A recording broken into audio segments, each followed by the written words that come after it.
Welcome back to the channel, guys. Today I am taking you on a beautiful journey from Ghaziabad to Almora. Road trip, mountains, temple और एक amazing sunset सब कुछ cover करेंगे। चलिए start करते हैं हमारे one day Almora trip.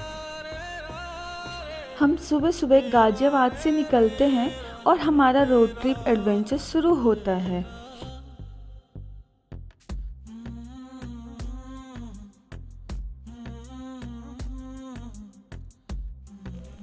The first stop were Hapur, then Muradabad and Rampur. The road was scenic, passing through small village, green field and quaint town along the way.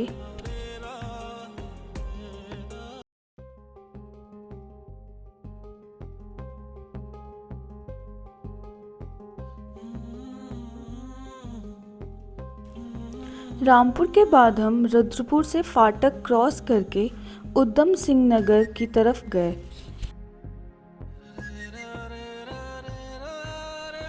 फाटक cross करने के बाद थोड़ा फॉरेस्ट स्ट्रेच आता है, लेकिन ये proper national highway ही है। हाईवे वाइड है, स्मूथ है और ड्राइव करने में बहुत कंफर्टेबल लगता है। दोनों तरफ ग्रीनरी ड्राइव को और इंजॉयबल बना देता है। फिर हम नैनीताल हल्द्वानी रोड पर ट्रैवल करते हुए हल्द्वानी से काठगोदाम पहुँचे। इस ब्रिज पे आते ही आप समझ जाओ कि आप काठगोदाम पहुँच चुके हो। हम वैसे तो यहाँ से भीमताल होते हुए अल्मोड़ा जाना चाहते थे, लेकिन आप देख सकते हो कि यहाँ पे रोड बंद है, तो इसलिए हम डायरेक्ट कैंचीधाम होते हुए अल्मोड़ा के लिए निकले।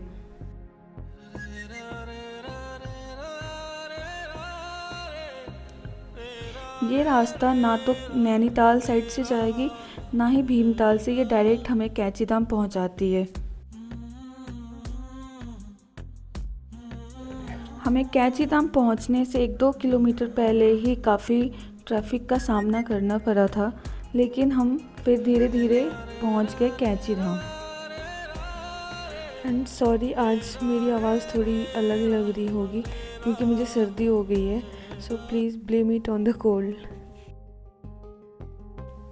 दोस्तों, मैं गाजियाबाद से अल्मोड़ा तक के रोड की इन्फॉर्मेशन भी दूसरी वीडियो में बताऊंगी, जो कि कुछ दिनों में मैं अपलोड करने वाली हूँ। And yeah I will just tell you briefly about the road. The road from Kathgodam to Almora is extremely beautiful. Throughout the journey, you get very scenic mountain view right from the road. Up to Kainchidham, there is slightly more traffic as many vehicles travel on this road. But जैसे ही आप Kainchi Dham cross करते हैं, traffic काफ़ी कम हो जाता है और drive काफ़ी शांत और कंफर्टेबल हो जाती है। Just a few kilometers before Almora, there is one short stretch of about 100 to 150 meters where the road condition is not very good. Apart from that, a small patch, the entire road is very well maintained.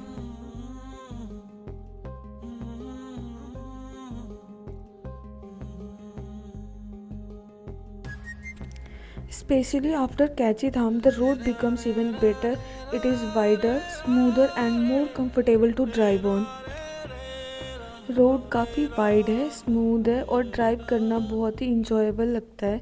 साथ ही road के side के Kosi river का एक सुंदर सा view भी दिखता है, जो इस जर्नी को और भी ख़ास बना देता है।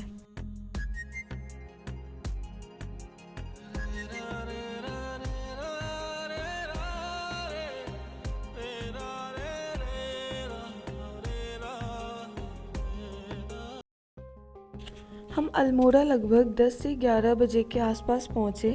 इनिशियली हमें होटल मिलने में थोड़ी दिक्कत हुई।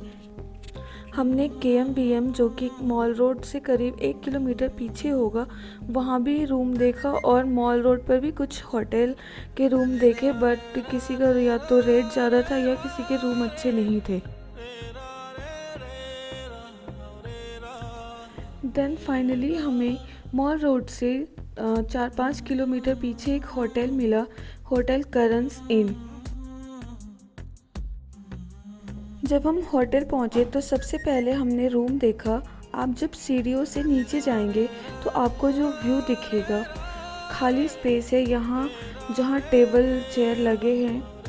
यहाँ से आप व्यू देखो, कितना सुंदर व्यू है, कौन यहाँ नहीं रहना चाहेगा। और फिर हमने जब रूम देखा, हमें तो रूम बहुत ही अच्छा लगा। काफ़ी लंबी जर्नी के बाद रूम में एंटर करते ही एक कंफर्ट सा फील आया। रूम का इंटीरियर पूरा वुडन बेस्ड था, जो प्रॉपर हिल स्टे वाली वाइब देता था। रूम में किंग साइज बेड, टीवी और चाय कॉफ़ी बनाने के लिए केटल भी था। रूम काफ़ी कोजी, क्लीन और शांत था।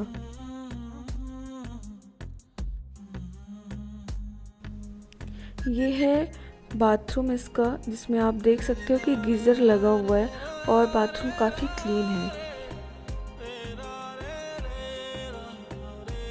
अब मैं आपको दिखाती हूँ इस रूम का सबसे बेस्ट पार्ट। तो ये देखो, ये है रूम में एक बड़ा सा ग्लास विंडो और बालकनी भी, जहाँ से पहाड़ों का बहुत ही सुंदर व्यू दिख रहा है। सच में ये रूम रिलैक्स करने के लिए परफेक्ट लग रहा है। हिल स्टेशन पर आके अगर आपको सुंदर व्यू वाला होटल ना मिले फिर मज़ा नहीं आता।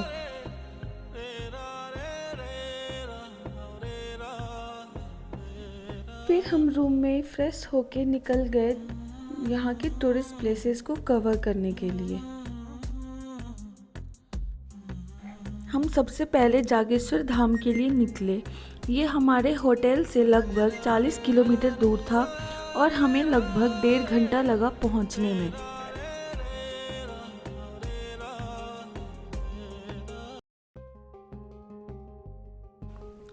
इस रोड पर हमें कहीं कहीं घनी आबादी दिखी और कहीं कहीं सिर्फ पेड़ ही पेड़, जो कि ड्राइव को काफ़ी पीसफुल और सीनिक बना रहा था।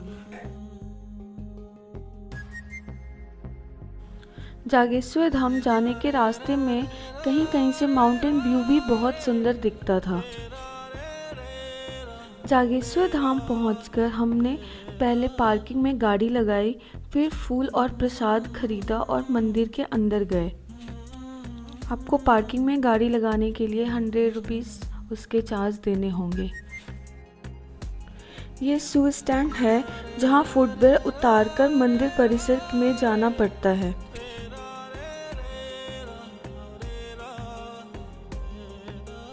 जागेश्वर धाम एक बहुत ही शांत और स्पिरिचुअल जगह है।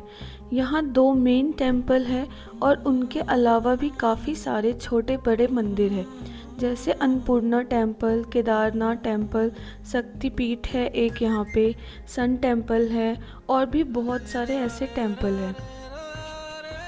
जो 2 मेन टेम्पल है उनका नाम है श्री महामृत्युंजय मंदिर और दूसरा जागेश्वर महादेव मंदिर।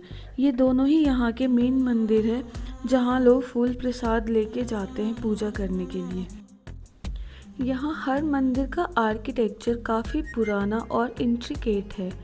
स्टोन कार्विंग्स और वुडन पिलर्स इतने डिटेल है कि आप उन्हें देखते ही हिस्ट्री और कल्चर का फील ले सकते हो। और मंदिर के अंदर का एटमॉस्फेयर काफ़ी पीसफुल और स्पिरिचुअल है। वहाँ आपको एक सॉफ्ट चैंटिंग और बेल की आवाज़ सुनाई देती है, जो एकदम काम और मेडिटेटिव फील देती है। Walking inside the temples, you can literally feel the history and spirituality in the air. It is a serene escape from the outside world. Overall Jageshwar Dham के अंदर का एक्सपीरियंस काफ़ी कामिंग और सोल रिफ्रेशिंग है और ये जगह स्पिरिचुअलिटी और नेचर का परफेक्ट कॉम्बिनेशन है। जागेश्वर धाम से लगभग 1 किलोमीटर पीछे आके हम दंडेश्वर महादेव मंदिर गए। ये मंदिर भी शिव को डेडिकेट है और काफ़ी शांत और पीसफुल लोकेशन पर स्थित है। मंदिर का स्ट्रक्चर सिंपल लेकिन काफ़ी चार्मिंग और ट्रेडिशनल है। यहाँ आपको स्टोन कार्विंग और पुराने आर्किटेक्चर का फील मिलेगा, जो इतना हिस्टोरिक और स्पिरिचुअल लगता है। मंदिर के सराउंडिंग्स काफ़ी शांत और ग्रीन है, जहां आप इजीली नेचर और स्पिरिचुअलिटी का कॉम्बिनेशन फील कर सकते हो। यहां आने का एक्सपीरियंस काफ़ी पीसफुल और सोल रिफ्रेशिंग होता है, स्पेशली अगर आप नेचर और क्वाइट इन्वायरमेंट एंजॉय करना चाहते हो तो।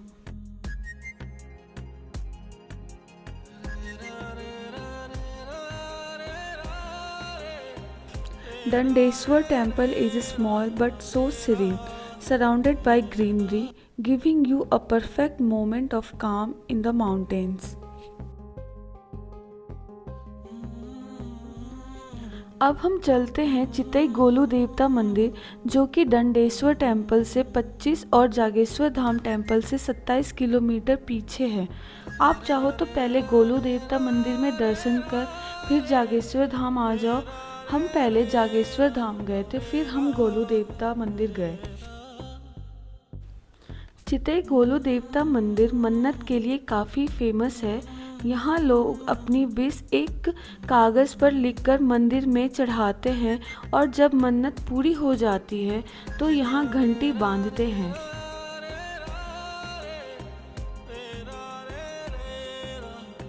मंदिर में लाखों की संख्या में घंटियाँ बंधी हुई है, जो इस जगह को और भी यूनिक बना देती है।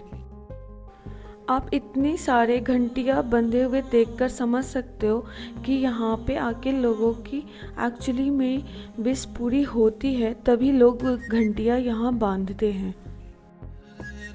यहाँ आपको बहुत सारे शादीशुदा कपल्स भी दिख जाते हैं।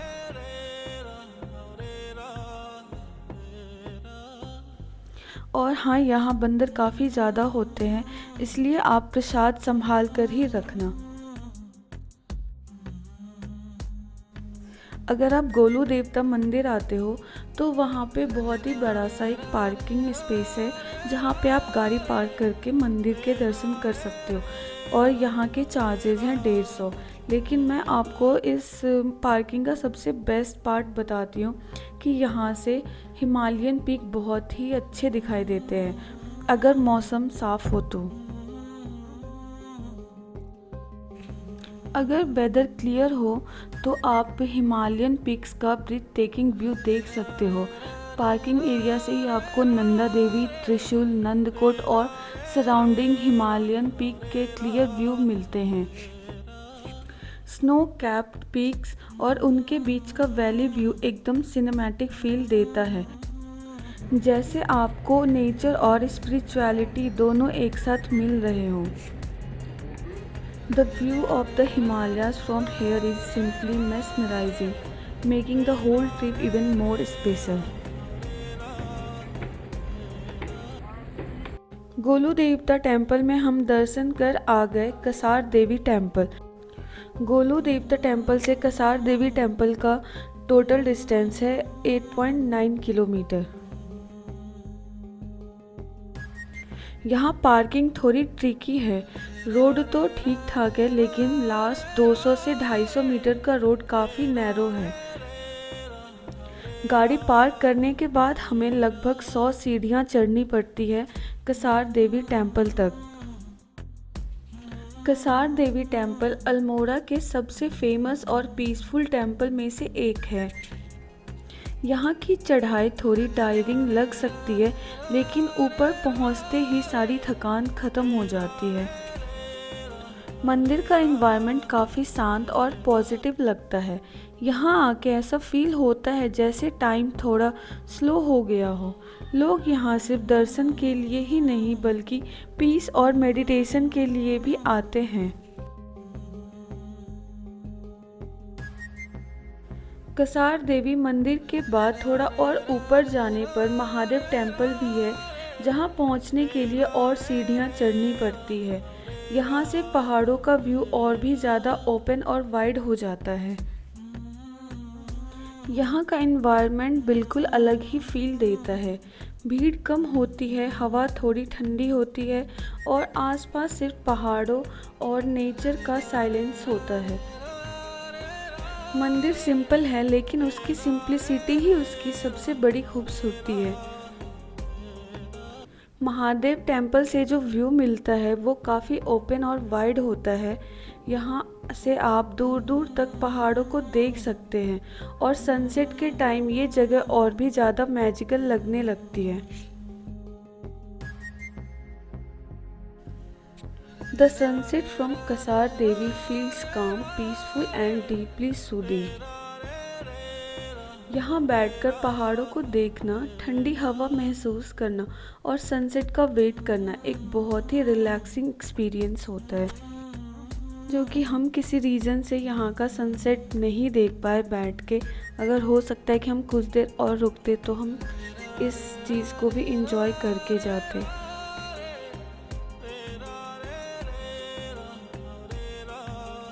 हम कसार देवी से 200-250 मीटर नीचे आए तो वहाँ से देख सकते हो आप, कुछ ऐसा व्यू था। यहाँ से हिमालयन पीक कितना क्लियर दिखाई दे रहा है और जो सनसेट होने टाइम का जो ये नज़ारा है कितना सुंदर है।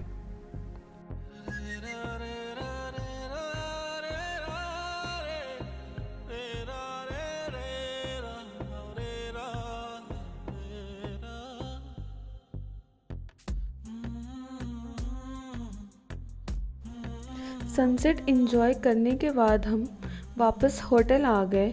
दिन काफ़ी लॉन्ग और टायरिंग था, लेकिन एक्सपीरियंसेस इतने अच्छे थे कि थकान का एहसास कम हो गया। अल्मोड़ा एक ऐसी जगह है जहाँ स्पिरिचुअलिटी, नेचर और पीस तीनों एक साथ मिलते हैं। So this was hour one day Almora trip. Next day हम मुक्तेश्वर होते हुए वापस घर आ गए। नेक्स्ट वीडियो में मैं मुक्तेश्वर ट्रिप का बताऊंगी। तो अगर आपको ये वीडियो पसंद आया हो तो लाइक, शेयर और चैनल को सब्सक्राइब ज़रूर करना। मिलते हैं नेक्स्ट ट्रैवल ब्लॉग में। Thank you for watching.